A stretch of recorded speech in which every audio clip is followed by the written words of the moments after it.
You have laid eyes on some of Sidney Blumenthal, and he was one of her top aides. Some of his hacked emails, Guccifer, the Hungarian hacker who's now in prison, he got a hold of some of Blumenthal's documents.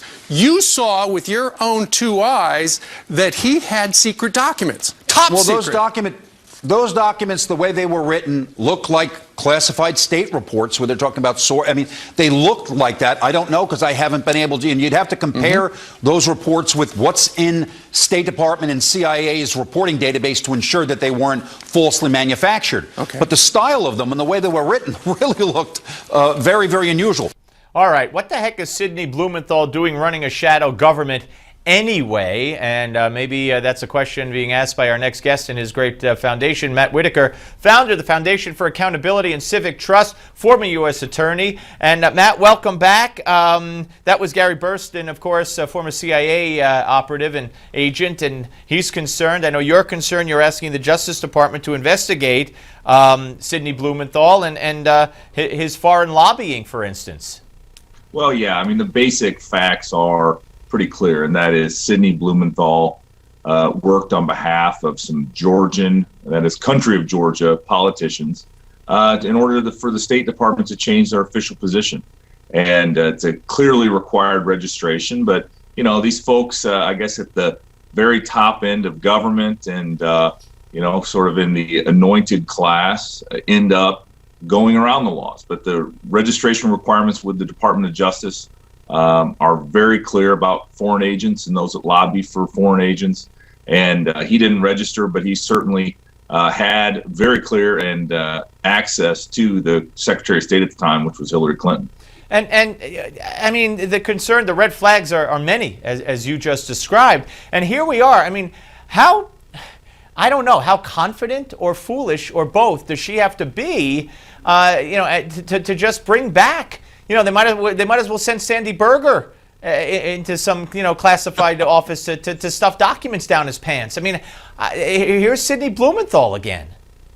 Well, right, and the hits just keep coming. I mean, today, you know, we're seeing reports that there was a potential that the State Department changed their positions after a country or individuals related to a country donated money to the Clinton Foundation. So, I mean, you know, Sidney Blumenthal is a prime example of these folks that had access to the Secretary of State, together with the foundation and other avenues, and it looks like, and again, we're still trying to investigate this and get the information from our federal government, but it looks like there were some fairly strange transactions going on when Hillary Clinton was Secretary of State. Right, and you know, a lot of it relates also to, as you mentioned, and this is a huge problem, perhaps bigger than anything else, and perhaps it figures into everything in the long run, the Clinton Foundation.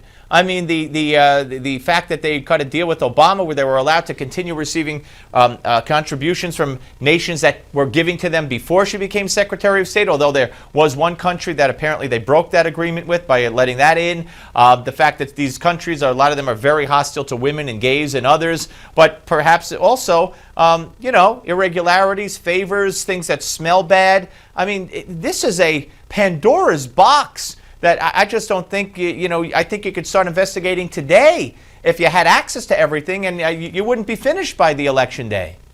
Yeah, you're correct. And the two challenges are, first of all, it is a Pandora's box. Every day we find out new information about licenses in foreign countries that were given, or mining permits, or, you know, the list is endless. And then also, listen, some of this information has been destroyed.